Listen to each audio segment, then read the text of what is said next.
We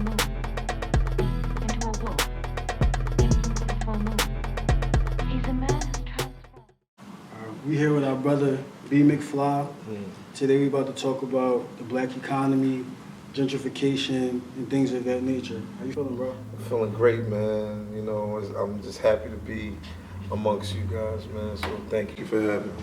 Glad to have you, man. So can you tell me a little bit about how you got into entrepreneurship? What was your first taste? Man, it was I worked with this gentleman named Tracy, and we from the same block. We grew up with each other, went to all the same schools, went to college together, and we came up with this group called Brand New Trace. My name is Brandon, his name is Tracy. It worked out. And we just, said, we're gonna talk about everything. We're gonna talk about what everybody else don't talk about. You know, both of us are teachers, we come from the hood, and we've been doing it, man. We was doing it like 2 years or a year straight. Like a year straight. And but my addiction took over. Okay. Yeah, and we couldn't finish it. But we had a lot of reviews, great reviews, and at the time I kind of was like upset about it, man, because it's like, we got this far and look at me. And Brand New Trace had to stop for a while. And that's when, that was like my first, project, the entrepreneurship of what I was doing. Okay, cool. Yeah. Cool. So what is the most challenging thing about being an entrepreneur? Time.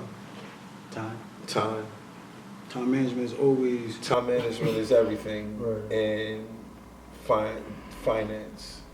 Yeah. Because, it's not like, we're I'm young, right? I'm gonna speak on me. It's not like I'm young.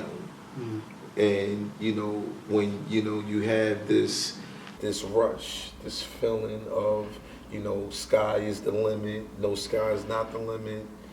I want to get out there and do everything. I can do it. I don't have any children. I don't have any real responsibilities. But at my age, it's like now I'm starting something new. Yeah. So now I have to put in perspective my children, put in perspective bills, right. Put in perspective like life. So, yeah. Time. That's good. Honestly, I always try to answer my own questions before I ask it. Like if I have a question where it's like, what is your biggest challenge? I always answer what mine is in my head, just so I can see if I'm going to instantly relate to what that person is going to say. Absolutely. And I feel like time is definitely everything, bro, because trying to get here, to get this done, you have to make sure everything you had to do before this is handled. Absolutely. You got to make sure everything you got after this is lined up. So yeah, in life, man, just life period. Right. You know, and it bites you sometimes. Yeah, totally. But you know that you're chasing a dream. And you keep your eye on it. If you keep your eye on it, no matter the distractions, right, things will work out in your favor. There you go. So you recently took a trip to a local business in West Philly. Absolutely. And how was that experience? Well, it's in Southwest Philly, but it's on Baltimore Avenue. Okay. So, a lot of people say, before you get to Baltimore Avenue, it's West Philly. After Baltimore Avenue starts Southwest Philly. Oh, gotcha. But, 49th of Baltimore Avenue, this gentleman is family-owned business called White Sill. And he has the laundromat and he has a dry cleaning business, all in one. Right, so when I never knew it. A lot of people never really paid attention, and if they did pay attention to it, they just looked at it as, what's a black guy working in here? Yeah, it ain't nothing. Ain't nothing. Right. You know what I mean? And I had to take a look at it. And I had to ask myself when I was in there, because I said, I need a cleaners. Right. I said, I'm gonna just come right here real quick. And then I seen him a couple times, because I used their laundromat before. And I'm like, yo, this you? He's like, well, this is a family business, but I'm the last, and I got it. Yeah, it's family. I said, whoa. That's amazing. Wow. And we just went from there. How long was he there? 40 years. Jeez. And we talking about 10 years ago, it was all black. And now it's been gentrified. And he's still standing. Right. And I look at it like we got to put more into that. I agree. You know, because you can tell that it still has its old, you know, form. Right. But if the machines are working, then we in business. business. There you go, bro. I had a question for you that it didn't make so much sense for me until I met you. Okay. I wanted to know what your hashtag sober messenger stood for. And you briefly touched around it, and I didn't know what direction you was going to go in when I came up with it. But for people who don't have the privilege to sit down and talk to you, could you tell us, like, what does your hashtag that you use on almost all your posts stand for? Well, like I spoke on earlier, how I started out with Brand New Trace, and you know, my addiction took over me. Percocets. I started taking Percocets in 2004 when I got shot. I got shot right after I graduated from college. So I graduated from college in 04, May, and I got shot July 4th of 2004. And the Percocets took over me for 10 years straight. I mean, I would say 14 if you add the 2004, but definitely 10 years straight. And when I went to rehab in 2018, January 21st, I went to rehab for 30 days for the first time. And when I came out, I said, I'm going to be a sober messenger. And as a sober messenger, I'm going to speak on everything. I'm going to bring awareness to our community, their community, everybody's community. Right. So when people want to know who I am a motivator. Right. I am an actor. I'm a teacher. I'm a black man, but I'm a sober messenger. I like that. Yeah. That's actually powerful. Yeah. When you think about it, because like I said, I had no idea what your response was going to be with that. You could have been the person that's saying, I'm promoting sobriety because of a family illness. Right. Or it could have came from anywhere, but it's almost overwhelming when you can see who you used to be and who you are. You know what I mean? It's definitely overwhelming. Yeah. So my next question goes to like gentrification. Right. Do you feel as though people in the urban communities would accept it more if it was being done by blacks? Like if the blacks was coming in and changing things around, doing things a specific way, do you think the way they feel about it would change? That's a great question because you never know. Sometimes thinking of things like that could be considered wishful thinking because it's something that in the back of my mind or in the back of a lot of people's minds that it would never happen. Right. You know, so it's like the what if factor. Yeah. Right? But I don't know. I don't know. It's like we can't even get our own communities together. Right. So if the tables was turned, for some odd reason, I can't even think that far. Yeah, exactly. And I got to a stop when I started to actually think about the possibilities of it. It became something where I'm like, this isn't realistic. It's right. You know, maybe because we haven't seen anything like that. Right. So it kind of makes you feel like you can't grow beyond it and see it. Even you can imagine all you want. You can imagine it. It's just like just think about it in 1950 something. You could ask, well, do you think it will ever be a black president? Or 1920s during the Great Depression? No. I can't even think that far right now. True.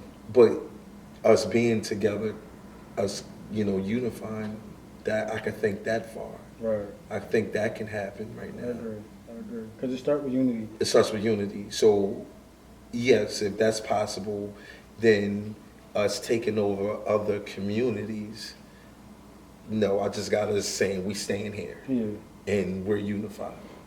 and gotta make the best of it. Then we're gonna make the best of it. I agree. So, what's something that you do every day that contributes to your overall success? Well, I think about my sobriety. Okay. My sobriety is something that, you know, and everything with it, a higher power, my higher power, my children, but my sobriety and my higher power is like higher power sobriety. Because without that, I wouldn't be here talking to you right now. Right. You know, without that, I wouldn't be looking the way I'm looking. I wouldn't be as creative. I will be creative to do something bad, but I wouldn't be as creative to bring awareness because I'm totally in debt to my community and society. I like this. So it's my sobriety that keeps me grounded. And every day, 24 hours, if I make it to see 24 hours, I made it to be more creative. I agree. Why, I wonder why it feels like creatives live this rock star life. You know what I mean? Because when you put it that way, I think I feel that same way all the time. Like if I just get through these first 24 hours, even though I got 2 days worth of things to do, this first 24 hours let me know I'm strong enough to get through the next day. You know what I mean? And then you sit there and look at all the reasons why you're grateful to even be saying this. Yeah. Because, you know, look where you started, look where you are. Look what you have, look what you've lost, look who you lost. Yeah. You know what I mean? And then to still be standing. You know, like, in terms of, like, the brand and stuff that we was talking earlier, like, this isn't my first team that I've been working with. Right. So to be here now with the people I'm with now, accomplishing and actually reaching higher, it's amazing. And then that also makes me stop and look like, dang, look who I lost. Right. Look who I was real cool with until we tried to work together. You know what I mean? Then when we got there, we kind of just fell. Yeah, man, like it's one of those things where it's not really, it's hard to work with people that you grew up with. It's hard to work with family because it's feelings involved first and then it's business. When you don't know a person, it's business first and then it's feelings later. And you can honestly say how you feel and it's more natural. Even if you say how you feel with people that you grew up with or your family members, it's going to come off as, oh, you're being cocky. Right. Oh, you think you know it all. Or, you know what, I can't work with you because we've been going through this all our lives. Right. So, I mean, it's good to get with people that has the same mindset as you or better, Right. I agree. but chasing the same goal. Right. And you got to keep your eye on that and be able to keep each other grounded. And not only that, everybody has to understand that it's a leader. Yeah. And whoever the leader is, we trust that you're the leader. I know people like to say every man is on the same level, but if you ask any successful team, it was always a leader. Right. There's always somebody they look to. Obama was our leader, right? Right. Right. I agree. Because if that was the case, we would all be presidents. True. But that also shows it was a team. You know what I mean? Right. You know what I mean? So that's leading the next black young president. Exactly. Right. So you have to have that leader. Right. I agree. I like that. Yeah. What's one tool that you want to leave with our listeners today on how to, you know, stay grounded and actually be a good leader? Well, you have to know your strengths and weaknesses. Okay. If you don't know your strengths and weaknesses, then you're not going to be able to lead anything, not even yourself. You have to know that, you know, you have to be well-grounded as well, and you have to be understanding. You have to know how to network instead of having this pride. Because one thing about pride is you swallow your pride, you don't gain weight from it. So at the end of the day, it don't taste like nothing. Swallow your pride. Get to know people. There's no such thing as get it on your own. If Harriet Tubman would have lived by that rule, get it on your own, she wouldn't have went back and freed more slaves. She would have said, no, get free on your own. Right. We use this terminology is because I believe in my heart that a lot of people, they want, if they got the recipe right, I got the recipe, but I want somebody else to help me, but I'm not going to help you. We got to get away from that mentality. We got to get away from that Willie Lynch mentality. Man, I just believe that you have to get around people that are smarter than you. You have to get around people that are more intelligent than you. If you want to know more, if you want to get better. I agree. And you have to find people that are on the same type time as you. And know your position. Yep. Everybody can't lead this pack. It's impossible. Mm-hmm. So be comfortable with being a Scottie Pippen. Be comfortable with being a Robin. Right. You know, but be the best at your position. Right.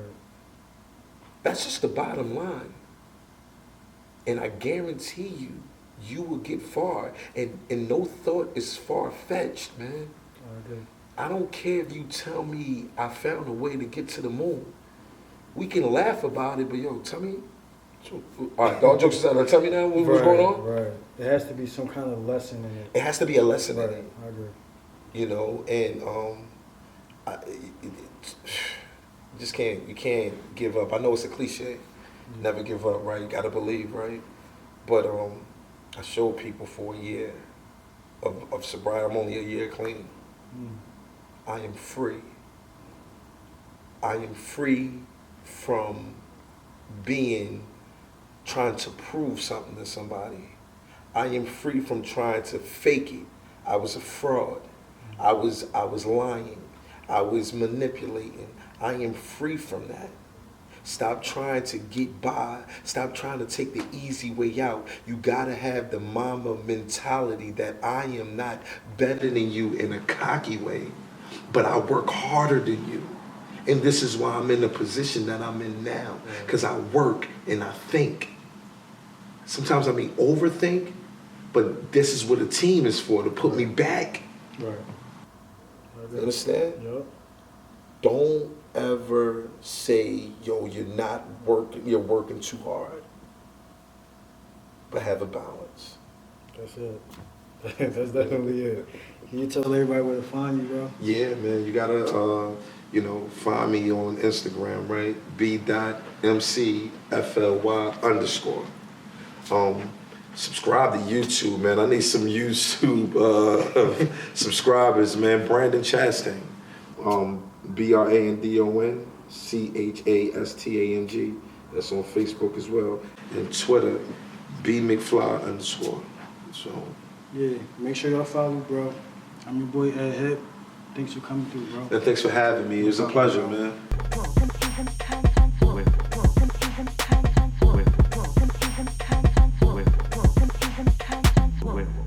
Isms